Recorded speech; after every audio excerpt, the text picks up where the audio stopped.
आप सभी को नमस्कार। कैसे हैं आप सभी लोग? मुझे उम्मीद है कि आप सभी लोग खुश होंगे, स्वस्थ होंगे और अपने अपने कामों में व्यस्त होंगे।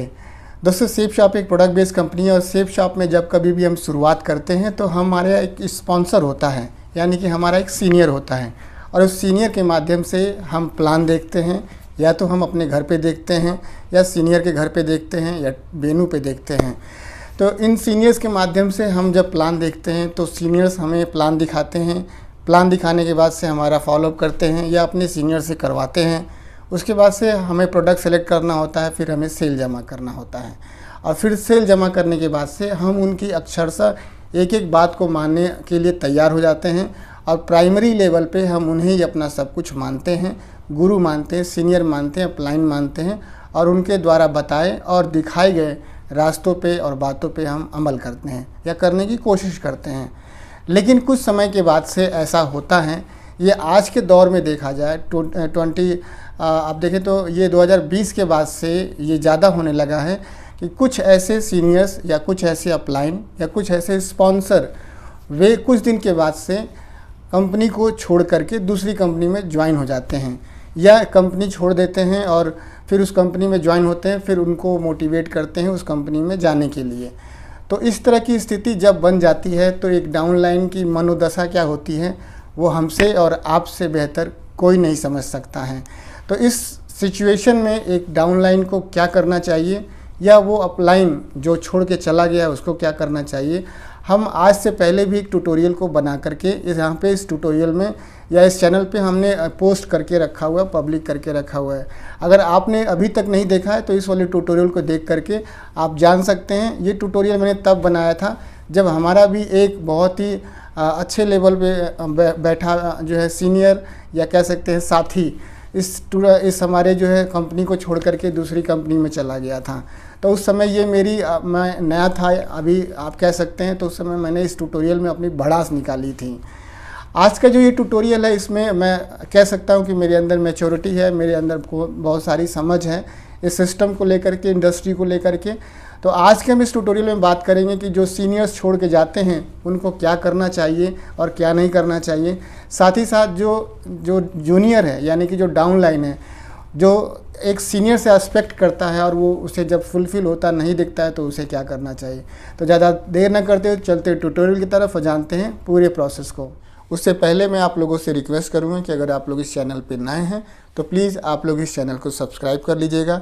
अगर आप लोग को वीडियो पसंद आए तो उसे प्लीज़ लाइक कर दीजिएगा।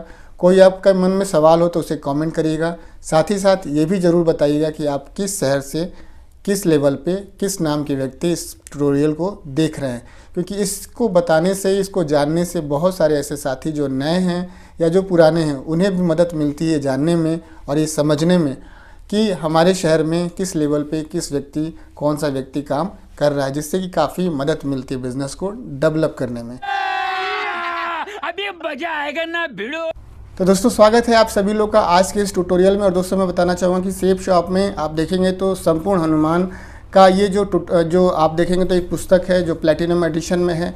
इससे पहले जो पुस्तक थी वो प्राइमरी एडिशन में थी, ये प्लैटिनम एडिशन में ये पुस्तक है। और आप देखेंगे तो इसमें बहुत सारी ऐसी खूबियाँ हैं, बहुत सारे ऐसे टूल्स इसमें ऐड किए गए हैं जो पहले प्राइमरी एडिशन में नहीं थे।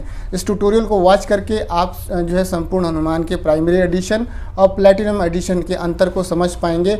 और जब आप समझ पाएंगे तो बेहतर तरीके से अपनी टीम और अपने प्रॉस्पेक्ट को भी समझ पाएंगे। इस ट्यूटोरियल को ज़रूर देखिएगा।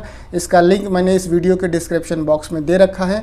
साथ ही साथ आप ऊपर आई बटन में भी क्लिक करके इस ट्यूटोरियल को पूरा देख सकते हैं, समझ सकते हैं। अब बात करते हैं दोस्तों सीनियर्स, वह जो छोड़ के चले जाते हैं, कंपनी को छोड़ के चले जाते हैं, अपने जूनियर्स को छोड़ के चले जाते हैं। तो इसमें दो पॉइंट ऑफ व्यू है, यानी कि दो तरह से आप इसे देख सकते हैं। एक सीनियर के पॉइंट ऑफ व्यू से जो छोड़ के चले जाते हैं और एक जूनियर के पॉइंट ऑफ व्यू से जो कि जाने के बाद से उनका सदमे में आ जाते हैं, सोच विचार में आ जाते हैं और उनकी जो स्थिति होती है, जो मनोदशा होती है, वो थोड़े दिन तक डिमोटिवेट हो जाते हैं या उन्हें ऐसा लगने लगता है कि अब हम क्या करें। तो इस तरह से आप शुरुआत जो इस ट्यूटोरियल की है वो थोड़ी सी लंबी हो सकती है, लेकिन मैं इसमें अपना अनुभव बताऊंगा, क्योंकि अगर आप इसमें काम कर रहे हैं तो हो सकता है कि आपके ऊपर भी ये समस्या आई हो या फिर आपके ऊपर आने वाली हो। तो आज इस ट्यूटोरियल में हम बात करते हैं कि जो जूनियर होता है उसकी शुरुआत कैसे होती है। तो अगर आप जूनियर हैं, यानी कि आपका सीनियर छोड़ के चला गया और अपने आप को जूनियर मानते हैं या डाउनलाइन मानते हैं उनका, या आप ये समझते हैं कि उन्होंने मुझे इस सिस्टम में लाया था और उन्होंने मुझे सपने दिखाए थे या उन्होंने मुझे भरोसा दिलाया था, तो अगर इस तरह का विचार आपके मन में है तो आपके पॉइंट ऑफ व्यू से बात करते हैं कि आपकी शुरुआत होती कैसे है सेफ शॉप में। एक व्यक्ति जो सेफ शॉप का एडवाइज़र बन करके या डायरेक्ट सेलिंग एजेंट बन करके आपके घर पे जाता है या आपके मोबाइल नंबर पे फ़ोन करता है और वो आपको मिलने के लिए बुलाता है, आपको प्लान दिखाता है, आपको वेन्यू पे ले जाता है, आपको ट्रेनिंग पे ले जाता है, आपको प्लान दिखा करके समझवा करके पूरी अच्छी तरीके से वह आपको जो है सिस्टम में आपको ज्वाइन करा देता है, आपका FIM करा देता है, यानी कि और ट्रेनिंग वेन्यू से अटैच करा देता है और आपको भरोसा दिलाता है कि सिस्टम आपका सपोर्ट करेगा और मैं आपका साथ दूंगा, ऐसा वो बोलता है। तो हमें भरोसा होने लगता है। भरोसा कभी कभी इतना ज़बरदस्त हो जाता है कि हम ही उसको जो है अपना भूत, अपना भविष्य, अपना वर्तमान सब कुछ उसे हम बता देते हैं, और या हमारे बारे में वो जान जाता है, या हमें ऐसा लगता है कि ये जो गुरु है या जो हमारा जो सीनियर है या जो हमारा अपलाइन है, यही हमें हमारी जो ये वर्तमान जो स्थिति है इससे निकाल लेगा, हमें जीरो से हीरो यही आदमी बना सकता है। तो आप देखेंगे तो इस मनोदशा से हम उसके साथ चल रहे होते हैं, सिस्टम में हम रन कर रहे होते हैं। यहाँ पर एक व्यक्ति जो जागरूक है या जो जागरूक जूनियर है या डाउनलाइन है, उसे करना क्या चाहिए? उसे तुरंत उसे प्लान देखना चाहिए, प्लान समझना चाहिए। प्लान वो व्यक्ति जितनी ज़्यादा जल्दी समझ जाए और जितनी ज़्यादा जल्दी वह प्लान को किसी दूसरे व्यक्ति को देना सीख जाए, समझ जाए, फॉलोअप करना सीख जाए, यही उसकी असली पूंजी है। यही उसके जो गुरु है या उसका जो सीनियर है उसकी चाहत होती है कि वो व्यक्ति जल्दी से जल्दी प्लान सीख जाए। गुरु भी आपका या सीनियर भी आपका, अपलाइन भी आपका यही चाहता है कि आप जल्दी से जल्दी प्लान सीख लें, जल्दी से जल्दी फॉलोअप सीख लें, जल्दी से जल्दी आप वेन्यू पे और ट्रेनिंग पे जाना सीख लें, डायरी बनाना सीख लें और लोगों को इनवाइट करना सीख लें, ट्रेनिंग देना सीख लें, वेन्यू पे एंकरिंग करना सीख लें। ये सारी चीज़ें आप सीख लें। ये सब कुछ आपका गुरु चाहता है, वो गुरु जो आपके साथ चल रहा होता है। ठीक है, ये चीज़ उस सिचुएशन में जब आप अभी शुरुआत किए होते हो तब की मैं बात कह रहा हूँ। ये सारा आपका सीनियर चाहता है और समय समय पे वो आपको मोटिवेट भी करता है, समय समय पे अपने सीनियर से भी मोटिवेट कराता रहता है। उस समय हमारी जो मनोदशा ये होती है कि सर तो है ही हैं, क्या करना है, सर हैं तो फिर क्या गम है, सर नहीं तो गम ही गम है। तो हम कुछ काम अपने सीनियर के ऊपर से करवाते हैं और कुछ काम हम करते हैं। उस समय हम अपने सीनियर की बात को या अपने सीनियर के सिखाई हुई चीज़ों को ज़्यादा सीरियसली नहीं लेते हैं। हम सोचते हैं सर तो है ही है, लेकिन आप ऐसे समझें कि उसी समय हमको उन सब चीज़ों को सीख लेने की ज़रूरत होती है। प्रोसेस को, जैसे ही आपने आईडी दिया, अपनी सेल दी, सेल आपकी लगी कि नहीं लगी, मेल हुआ कि नहीं मेल हुआ, आपकी लग आईडी और पासवर्ड बना कि नहीं बना, आपका प्रोडक्ट वहाँ से चला कि नहीं चला, ये सब कुछ आपको जान लेना है। काम को करना या नहीं करना ये आपकी मर्ज़ी है, लेकिन प्रोसेस को जानना ये आपकी मजबूरी है, क्योंकि सब कुछ आप अपने सीनियर पे नहीं छोड़ सकते। क्योंकि अगर आप सब कुछ अपने सीनियर पे छोड़ देंगे तो फिर आपका जो सीनियर होता है वो भी आपको छोड़ देगा, क्योंकि उसके पास आप जैसे सीनियर, आपके जैसे जूनियर बहुत हैं। तो ये आपको उस दुर्घटना से बचने के लिए, जो कि आपको एक समय सदमे में ले जाती है, उससे बचने के लिए मैं आपको ये बात बता रहा हूँ कि जितनी जल्दी आप प्रोसेस को सीख जाएंगे, रिज़ल्ट आए या ना आए, या उस चीज़ को जो आप उस तय समय में पाना चाहते हैं वो मिले या ना मिले, लेकिन अगर आप पूरे प्रोसेस को अच्छी तरह से जान जाते हैं, अच्छी तरह से समझ जाते हैं और धीरे धीरे करना शुरू करते हैं, तो आपके लिए सबसे बड़ा वो डायमंडशिप है, सबसे बड़ा वो आपके लिए चेक है, या सबसे बड़ा अचीवमेंट आपका वही है कि आप सारे प्रोसेस को अच्छी तरह से जान गए हैं और धीरे धीरे आप करना शुरू कर दिए हैं। अब बात करते हैं यहाँ पे सीनियर्स की। तो सीनियर्स जैसे हम हैं, तो हमने शुरुआत किया, हम सारी चीज़ों को कर रहे हैं, देख रहे हैं, समझ रहे हैं, बूझ रहे हैं।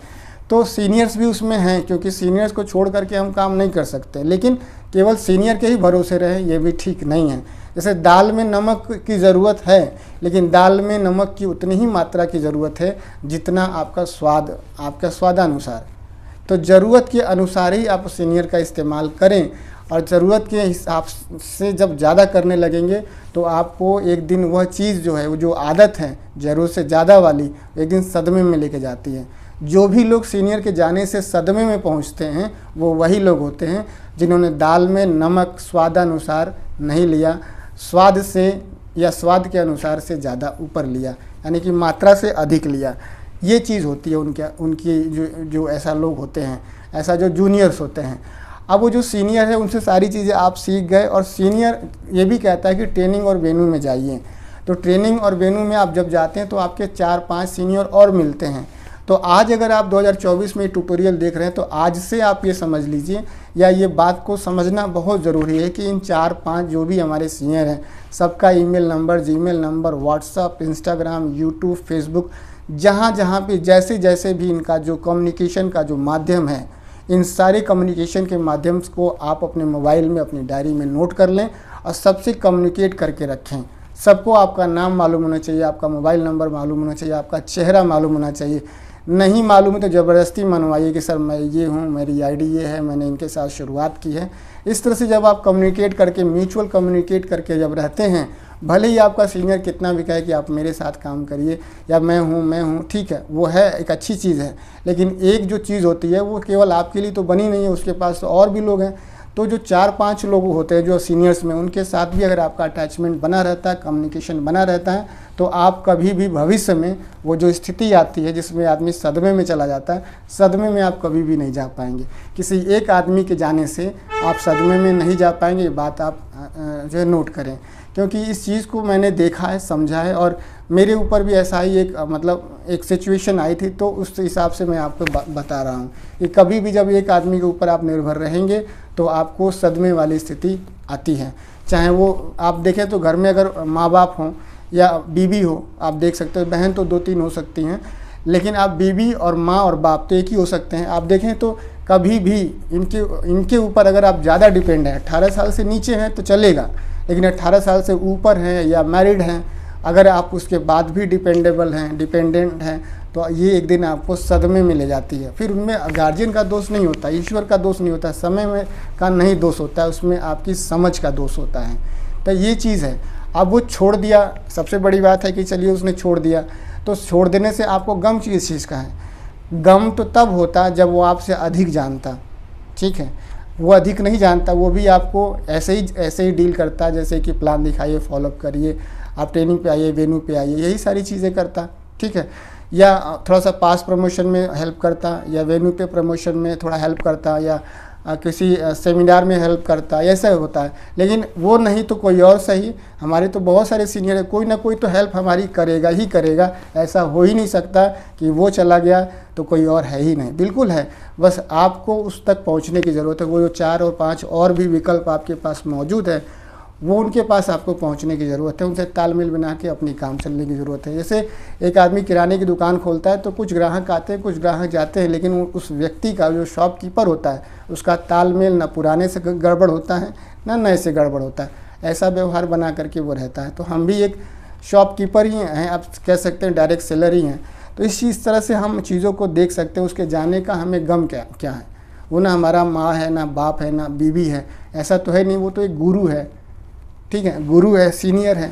वो भी ऐसा गुरु है, आजकल का जो गुरु होता है, मोस्ट ऑफ द जो गुरु है आजकल के, वो सारे प्रोफेशनल गुरु हैं। They always count our profit, ठीक है। वो आपसे इमोशनली नहीं जुड़े हुए हैं, वो प्रोफेशनली जुड़े हुए हैं। तो प्रोफेशनल वो होता है who is always count our profit, वो प्रॉफिट काउंट करने के लिए ही गुरु है। वो केवल बताने, सिखाने, समझाने के लिए गुरु हैं। पूरी ज़िंदगी साथ देगा कि नहीं देगा, ये केवल आपके पिताजी, आपकी माँ और आपकी बीवी, यही केवल 3 ऐसे होते हैं जो साथ देते हैं, बाकी और कोई साथ दे ही नहीं सकता।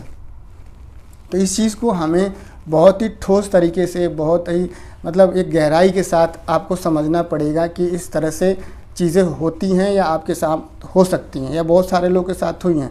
कोमा में या आपका जो माइंड डिस्टर्ब हो जा रहा है या आप दिल पे ले रहे हैं, ये तब हो रहा है जब आप ऐसा समझ चुके हैं कि उनके बिना मेरा काम ही नहीं चलेगा। ऐसा क्या हो गया कि आप सिल्वर बन गए, ऐसा क्या हो गया कि आप प्लेटिनम बन गए, ऐसा क्या हो गया कि आप पर्ल बन गए और अभी भी आप एक ही आदमी के पीछे घूम रहे हैं, ठीक है।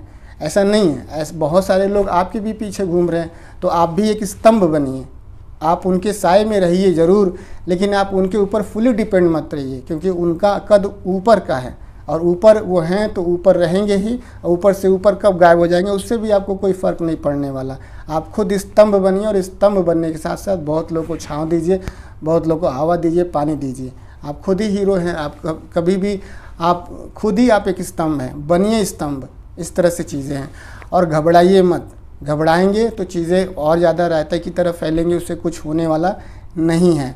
और कभी भी आप ऐसे समझें कि हमें क्या लगता था जब हम आपकी मनोदशा की तरह रहते थे कि यार वो तो ऐसे।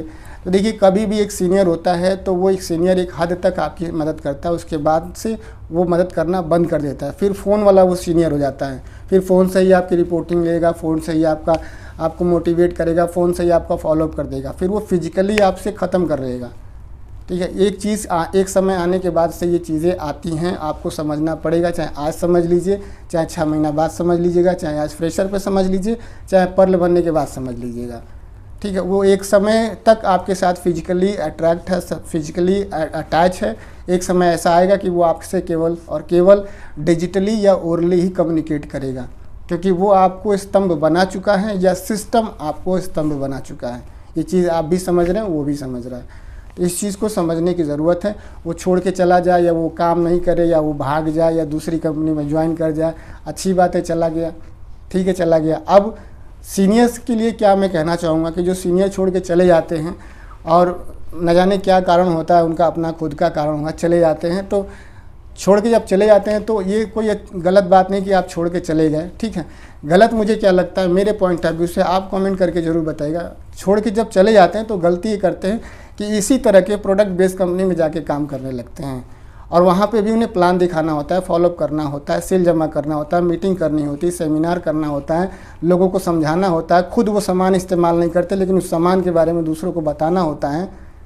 तो ये चीज़ उनको वहाँ करनी पड़ती है, जो कि यहाँ पे कर रहे होते हैं। ये सारी चीज़ें वो वहाँ पे करते हैं, और उसके बाद से एक नया काम वहाँ जाके सीख जाते हैं कि वहाँ से फ़ोन करके पहले वाली कंपनी के लोगों को तोड़ना शुरू करते हैं, डीमोटिवेट करना शुरू करते हैं। इनको होटलों में बुला करके पालक पनीर और शाही पनीर खिला करके और बताते हैं कि देखो यहाँ का जलवा क्या है, यहाँ आ जाओ, बहुत बढ़िया काम चलेगा। जबकि जो अंधभक्त हैं वो तो चले जाते हैं, अंधभक्त जो होते हैं वो चले जाते हैं। उन्हें नहीं पता होता है कि वहाँ जो हो रहा है वो क्षणिक मात्र है। जो बेस जो चीज़ है वो क्या है कि प्लान हमें दिखाना ही पड़ेगा, फोल्डर हमको पलटना ही पड़ेगा, इनकम प्लान, प्रोडक्ट प्लान, सब कुछ हमको बताना ही पड़ेगा, फॉलोअप करना ही पड़ेगा, ट्रेनिंग वेन्यू सेमिनार में जाना ही पड़ेगा। जितना भी प्रोसेस मैं यहाँ फॉलो कर रहा हूँ, यही प्रोसेस वहाँ फॉलो करना पड़ेगा। जो चीज़ मैं सोच रहा हूँ कि यहाँ पे प्रोडक्ट महंगा है, वहाँ पे बढ़िया है, सस्ता है, ऐसा बिल्कुल नहीं है। डायरेक्ट सेल इंडस्ट्री जितनी भी भारत में आज काम कर रही है, जितनी भी डायरेक्ट सेलिंग कंपनियाँ काम कर रही हैं, किसी भी कंपनी का प्रोडक्ट एक नंबर का है ऐसा कोई कह ही नहीं सकता। किसी कंपनी का भी प्रोडक्ट एक नंबर का, किसी भी कंपनी का प्रोडक्ट एक नंबर का है ऐसा कोई संस्था बनी ही नहीं है जो ये थप्पा लगा दे कि ये डायरेक्ट सेलिंग कंपनी एक नंबर की है या इस कंपनी का प्रोडक्ट एक नंबर का है। कोई भी गवर्नमेंट से स्थापित, आप देखेंगे कोई भी गवर्नमेंट संस्था से रिकॉग्नाइज कोई भी ऐसा माध्यम नहीं है, कोई भी ऐसा प्लेटफॉर्म नहीं है जो ये प्रूफ कर दे या ये प्रिंट कर दे या आपको एफिडेविट में लिख के दे दे कि ये जो कंपनी है एक नंबर की है या ये जो संस्था है ये एक नंबर की है, ये जो प्रोडक्ट है इसका, इस कंपनी का एक नंबर का है या इस कंपनी का इनकम प्लान एक नंबर का है। ऐसा कोई है ही नहीं। मैं ट्रेन में जा रहा था, एक आदमी मिला फॉरएवर कंपनी का, उसने कहा कि मेरी कंपनी में एक ऐसा प्रोडक्ट है जो कि टूथपेस्ट है जो कि एक नंबर का है, उस तरह का प्रोडक्ट कोई है ही नहीं। मैंने कहा ये तो गजब की बात हो गई, बताओ भाई ज़रा। तो उसने कहा कि नेट पे सर्च कर लो। तो मैंने कहा मैं क्या सर्च करूं, मैं तो कम पढ़ा लिखा आदमी, आप सर्च करके बता दीजिए। तो उसने अपने कंपनी का प्रोडक्ट का जो नाम था, जो टूथपेस्ट का, उसने सर्च किया और उसमें से जब उसने गूगल पे सर्च किया तो गूगल पे जब भी आप सर्च करेंगे तो उसमें ढेर सारी वेबसाइट्स पे, अलग अलग वेबसाइट्स पे अलग अलग कंपनियाँ एक नंबर पे, 2 नंबर पे, 3 नंबर पे आती हैं। जो पहली वेबसाइट का लिंक खुलेगा उसमें जो कंपनी एक नंबर पर है, ज़रूरी नहीं कि जो दूसरी कंपनी का वेबसाइट का लिंक दिया हुआ है उसमें वो पहले नंबर पे, उसमें तीसरे नंबर पे होगी, दूसरे नंबर पे होगी। तो किसी प्राइवेट या पेड जो वेबसाइट होती हैं वो नहीं तय कर सकती कि आपकी कंपनी एक नंबर की है और मेरी कंपनी 2 नंबर की है। कोई डिसाइड नहीं कर सकता। डिसाइड केवल एक चीज़ कर सकती है, वो भारत की जो संस्था बनी हुई है FSSAI या भारत की जो अपना जो ये खाद्य उपभोक्ता मंत्रालय बना है, ये आपका डिसाइड करती हैं। प्राइवेट संस्थाएं आप जानते हैं कैसे सर्वे करते हैं, पेड सर्वे करती हैं। आप पैसा दे दीजिए, आपको एक नंबर दिखा देंगे, वो पैसा दे देंगे, 1 महीने बाद उनको दिखा देंगे। तो ऐसा बिल्कुल भ्रमित मत होइए, प्लीज़ आप लोग भ्रमित मत होइए। जानकारी का बहुत ज़्यादा अभाव है, बहुत ज़्यादा अभाव है। डायरेक्ट सेलिंग इंडस्ट्री कुआं नहीं, समुंदर नहीं, समुंदर से भी जो बड़ा महासागर कह सकते हैं, महासागर है। इसमें रायता फैलाने वाले बहुत आएंगे, समेटने वाले कम आएंगे। आपको कंपनी का प्रोडक्ट का बता करके, कंपनी का टर्नओवर बता करके, कंपनी का प्लान बता करके, न जाने क्या क्या बता करके, दिखा करके बताएंगे हम 1 नंबर पे हैं, 2 नंबर लिखते हैं। अपने कंपनी के नीचे लिखते हैं fastest growing company. Fastest growing company का मतलब क्या होता है? अरे आपने अभी 10 साल पहले शुरुआत किया, ठीक है, और हमने 20 साल पहले शुरुआत किया, 30 साल पहले शुरुआत किया। आप भी रन कर रहे हैं, हम भी रन कर रहे हैं। आप भी उसी प्रोडक्ट को, उसी पे आउट को, इसी इनकम प्लान को आप कर रहे हैं, बस थोड़ा सा उसका रूप अलग है, हमारा रूप अलग है। ये चीज़ नहीं है कि आप बेस्ट ऑफ द बेस्ट हैं। बेस्ट ऑफ द बेस्ट हैं तो इसको कहाँ से आप प्रमाणित कर सकते हैं? कोई गवर्नमेंट से आपको सर्टिफिकेट मिला है कि 1 नंबर पर है आप? फिडसी है, IDSA है, FDSA, जितने भी हैं ये सब जो है नॉन गवर्नमेंट हैं। कोई भी गवर्नमेंट नहीं है, आप इस चीज़ को समझ लीजिए। कोई IDSA का हवाला देता है कि मेरा IDSA में है, FDSA में है, फिडसी में है, ये सब के सब प्राइवेट हैं। कोई ये एक समूह है, एक समूह, कुछ लोगों का समूह है, इनका गवर्नमेंट से लेना देना नहीं है। बस ये क्या करते हैं कि ये इंडस्ट्री पे लुक करते हैं, वॉच करते हैं, और इंडस्ट्री की समस्याओं को या इंडस्ट्री में हो सकने वाले बदलावों को ये भारत सरकार के यहाँ रखते हैं। तो भारत सरकार अपने यहाँ अगर हो सकता है तो एडजस्टमेंट प्रोविज़न लेकर के इनके रूल्स और रेगुलेशन लाती है। लेकिन वो संस्था फिडसी, IDSA, FDSA, ये सारी संस्थाएं प्राइवेट है दोस्त, ये सरकारी नहीं है। सरकारी बस एक ही चीज़ है, खाद्य उपभोक्ता मंत्रालय। सीधी सी बात, कोई भी कंपनी नहीं कह सकती मैं 1 नंबर पे, मेरा प्लान 1 नंबर पे, मेरा प्रोडक्ट 1 नंबर पे, मैं 1 नंबर पे, कुछ नहीं। आप 1 नंबर पे हो तो 1 साल का बताओ कितना कमाए? तो मैंने 10 करोड़ कमाए 1 साल में। उससे पहले कितना कमाए? उससे पहले 10 करोड़ कमाए? नहीं कमाए ना। अगले 1 साल में 20 करोड़ कमा लोगे, पता नहीं कमा पाएगा कि निकल जाएगा, धरती पर रहेगा कि नहीं रहेगा। तो कुछ नहीं है, कुछ भी प्रॉमिसेस नहीं है। प्रॉमिसेस बस एक चीज़ है कि आपसे मैं हाथ जोड़ करके रिक्वेस्ट करूँगा, हाथ जोड़ ही लेता हूँ कि कभी भी मोटिवेशनल लाइफ को मत जीजिए, हमेशा डिसिप्लिन लाइफ को जीजिए। डिसिप्लिन लाइफ वो होती है कि अगर आप संडे का वेन्यू चलेगा या फ्राइडे की ट्रेनिंग होगी तो भी आप वही काम करेंगे जो संडे को फ्राइडे को करते हैं, और अगर नहीं चलेगा किसी वजह से तो भी आप वही काम करेंगे संडे को फ्राइडे को करते हैं। मोटिवेशनल लाइफ का नुकसान ये होता है कि जब तक हम मोटिवेट रहते हैं तब तक तो करना अच्छा लगता है, करने की ताकत बनी रहती है, लेकिन जब हम मोटिवेशनल कोर्स से निकल जाते हैं, उस स्पोर्ट्स से निकल जाते हैं, तो फिर हम वही हो जाते हैं जो हम रियल में होते हैं। इसलिए प्लीज़ डिसिप्लिन लाइफ में जीजिए। अगर नहीं डिसिप्लिन लाइफ जी पा रहे हैं तो जीने की आदत डालिए, जीने वाले लोगों के समूह में रहिए, उनसे सीखिए, समझिए और अपने आप को डिसिप्लिन लाइफ में लाइए, ताकि कल को आप ये कंपनी में ज्वाइन रहें तो ना रहें तो आदत आपकी तो कम से कम ठीक रहेगी। आप चाहे घर में रहें चाहे ससुराल में रहें, अगर आपको 3:30 बजे उठने की आदत है तो आप घर पर भी 3:30 बजे 4 बजे उठेंगे, और ससुराल में रहेंगे तो भी 3:30 बजे 4 बजे उठेंगे। तो डिसिप्लिन में, क्योंकि डिसिप्लिन में आपको नींद ही नहीं आ रही, आपको बेचैनी है, क्योंकि बहुत सारा अभाव है, इधर अभाव है, उधर अभाव है, उधर कमी है, इधर कर्जा है, इधर टेंशन है, तो नींद कैसे आएगी? तो डिसिप्लिन लाइफ होती है। मोटिवेशनल लाइफ क्या होती है? सर जी आज तो संडे का वेन्यू 9:30 बजे रिपोर्टिंग करना, उठो जल्दी करो, और मंडे को क्या है, मंडे को सो रहे हैं 6 बजे से 7 बजे तक, और काम नहीं हो रहा तो अपलाइन को दोष दे रहे हैं, कंपनी को दोष दे रहे हैं, प्रोडक्ट को दोष दे रहे हैं, प्लान को दोष दे रहे हैं, क्या क्या को दोष दे रहे हैं। तो ये चीज़ समझने की ज़रूरत है।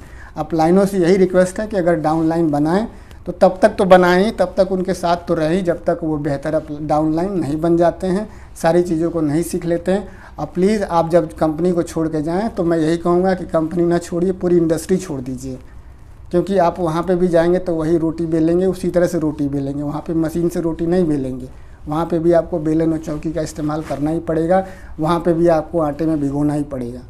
सही है ना? तो आप इस चीज़ को समझिए। और ये जो इंस्टाग्राम पे और जो फेसबुक पर और जो यूट्यूब पर वीडियो डाल करके मोटिवेट करते हैं, ये कैसे मोटिवेट होता है ये आप इससे समझिए कि दूर के ढोल हमेशा सुहावन लगते हैं। ये जो मैं वीडियो बना रहा हूँ तो वीडियो कैसे बन रहा है, कहाँ कहाँ से सोर्स मैं लेता हूँ, कैसे बनाता हूँ, कैसे अपलोड करता हूँ, कितने अपने घर में गालियाँ सुनता हूँ, ये मैं जानता हूँ। ये से देखने वाला तो कहता है सर बहुत बढ़िया जानकारी देते हैं सर, आप बहुत अच्छे हैं सर, आपको मैं जय हो सर से। ये कुछ नहीं, ये सब जितने भी लोग हमको बोलते हैं अच्छा, मैं यही कहता हूँ ऊपर वाले का धन्यवाद, क्योंकि कोई भरोसा नहीं कि इस वीडियो के बाद से गाली कितना लोग दें। कोई गाली भी दे देता है, कोई ऐसे भी दे देता है, जय हो भी कह देता है, क्या फ़र्क पड़ता है उससे। उसके कहने से मैं मोटिवेट नहीं होता। मेरा अपना शौक़ है कि मैं इस कंपनी के प्रोडक्ट के बारे में, इनकम प्लान के बारे में मैं ट्यूटोरियल बनाऊंगा, चाहे 200 व्यूज़ आए, चाहे 100 व्यूज़ आए, चाहे 1000 आए, चाहे 5000 आए। तो ये मेरा अपना है कि मैं बनाऊंगा। मुझे फिर उसके किसी 100 व्यूज़ वाले से मोटिवेशन लेने की ज़रूरत नहीं है, 5000 वाले से मोटिवेशन लेने की ज़रूरत नहीं है। जिस तरह का व्यूज़ इस चैनल पे आता है उस हिसाब से मुझे बंद कर देना चाहिए। लेकिन ये मेरा कमाई का प्लेटफॉर्म नहीं है, एक इमोशनल टच है। जैसे माँ से होता है, बाप से होता है, मैडम से होता है, बच्चों से होता है, उससे ये इमोशनल एक टच है, इसे मैं छोड़ नहीं सकता। और आप कह रहे हैं अरे सर ये क्या आता है, इससे तो बढ़िया फ़नी वीडियो बनाते, इससे तो बढ़िया आप पॉलिटिकल्स वीडियो बनाते हैं, स्पोर्ट्स के वीडियो बनाते हैं तो बढ़िया रहता। अरे ऐसा कैसे हो गया, आपके मोटिवेशन से मैं थोड़ी ना ऐसा बनूँगा, नहीं आप जो कहेंगे वही करने लगूँगा। तो इस चीज़ से सीनियर से यही रिक्वेस्ट है कि प्लीज़ तोड़े नहीं, क्योंकि आपका कोई भरोसा नहीं। जिस कंपनी में आप इस कंपनी को छोड़ के गए हैं उस कंपनी को भी इंटरनेट पे सर्च कर लीजिएगा, उसको भी छोड़ के कई लोग दूसरी कंपनी में जा चुके, दूसरी से तीसरी में जा चुके, चौथी में जा चुके, कोई गारंटी नहीं है। और ये जो वीडियो दिखाते हैं आप लोग यूट्यूब, फेसबुक, इंस्टा, इसका भी कोई आधार नहीं है। आप दिखाते हैं इसी से हैं क्योंकि आपका बिज़नेस ही नहीं चल रहा है। आप ये दिखाते हैं कि इसको दिखा करके मैं थोड़ा सा लोगों को मोटिवेट करके ले आऊँ इस बिज़नेस में। तोड़ के चेक दिखाते हैं आप लोग 5 लाख, 10 लाख, 20 लाख का, वह कैसे बनता है? वो ऐसे बनता है कि आप जैसे ही जाते हैं 10,000 की टीम होती है आपकी, उसमें से 2,000 भी अगर टूट गए तो आपका चेक बन गया। बहुत बढ़िया काम चल रहा है तो आप पीछे वाला चेक दिखा दीजिए, पिछले महीने का दिखा दीजिए, 2-4-6 महीने का दिखा दीजिए, पिछले साल का दिखा दीजिए, या अगले साल आप कितना अधिकतम कमाएंगे, इस कंपनी में टिकेंगे कि नहीं टिकेंगे वो भी बता दीजिए। कोई भरोसा नहीं भाई, प्राइवेट का कोई भरोसा नहीं। आज हैं तो नमस्कार है, कल नहीं है तो कोई नमस्कार नहीं, कोई भरोसा नहीं है। इस चीज़ को बहुत बेहतर तरीके से समझने की दोस्तों ज़रूरत है। आप लोगों से हाथ जोड़ कर रिक्वेस्ट है, जो चला गया चाहे वो सीनियर में हो चाहे जूनियर में हो, ऊपर वाले का 1 लाख बार धन्यवाद दीजिए कि वो आपको प्लान सिखा के गया, फॉलोअप सिखा के गया, ट्रेनिंग वेन्यू में बैठा के गया, और बेसिक जितना भी आपको पता है ये सब कुछ आपको बता के गया। और आपको पता है इस बात का, आपको पूरी तरह से अगर भरोसा है तो जहाँ है वहीं दम लगा के काम करिए, खुद एक पिलर बनिए और उसको जाने दीजिए। उसका इंस्टाग्राम बंद कर दीजिए, उसका यूट्यूब सब बंद कर दीजिए, कुछ मत उसके टच में रहिए। जो चला गया उसको छोड़ ही देंगे तो बेहतर रहेगा, नहीं तो पता चलेगा कि जो घर में है उससे हमेशा टेंशन होगी। ठीक है, तो जो चला गया वो चला गया। तो ये ट्यूटोरियल था जो मैंने अपने विवेक के हिसाब से बनाने की कोशिश की। बहुत सारे लोगों ने मुझे यूट्यूब पे, फेसबुक पे और मेरे पर्सनल व्हाट्सएप पे कॉल किया, मैसेज किया कि मैं इस लेवल पर हूँ, मैं क्या करूँ, मेरा तो सीनियर छोड़ के चला गया, मेंटालिटी ख़राब हो जाती है, मनोदशा ख़राब हो जाती है, कोमा में चले जाते हैं, इस तरह के लोग सवाल कर रहे थे। तो मैंने आपको बता दिया कि मैं क्या सोचता या मैं आपकी जगह पे रहता तो क्या करता। तो दोस्तों ये कुछ ट्यूटोरियल था जिसे मैंने अपने विवेक के हिसाब से बनाने की कोशिश की, आप लोग को बताने की कोशिश की। आप लोग अगर इस प्लेटफॉर्म पे नए हैं तो प्लीज़ आप लोग इस चैनल को सब्सक्राइब कर लीजिएगा। साथ ही साथ आप मेरा फेसबुक पेज DS मानवेंद्र, उसे भी जाके फेसबुक पे फॉलो कर लीजिएगा, क्योंकि बहुत सारा ऐसा कंटेंट है जो कि मैं यूट्यूब पे अपलोड नहीं कर सकता लेकिन फेसबुक पे अपलोड कर सकता हूँ। और दोस्तों आप लोग अपना नाम, किस शहर से हैं आप लोग और किस लेवल पे काम कर रहे हैं ये भी आप लोग ज़रूर बताइएगा, क्योंकि यह जान जाने से एक नया व्यक्ति जो आपके शहर में काम कर रहा होता है या करना चाहता है उसे काफ़ी मदद मिलती है बिज़नेस को डेवलप करने में। ट्यूटोरियल कैसा लगा आप लोग कमेंट बॉक्स में लिख करके ज़रूर बताइएगा। वीडियो अगर पसंद आया हो तो उसे प्लीज़ लाइक कर दीजिएगा। आप सभी ने अपना बेशकीमती समय दिया इस ट्यूटोरियल को वॉच करने के लिए, आप सभी का बहुत बहुत धन्यवाद। थैंक यू दोस्तों, नमस्कार, wish you all the best and go diamond. जय हो सेफ शॉप, जय हो ऑफलाइन।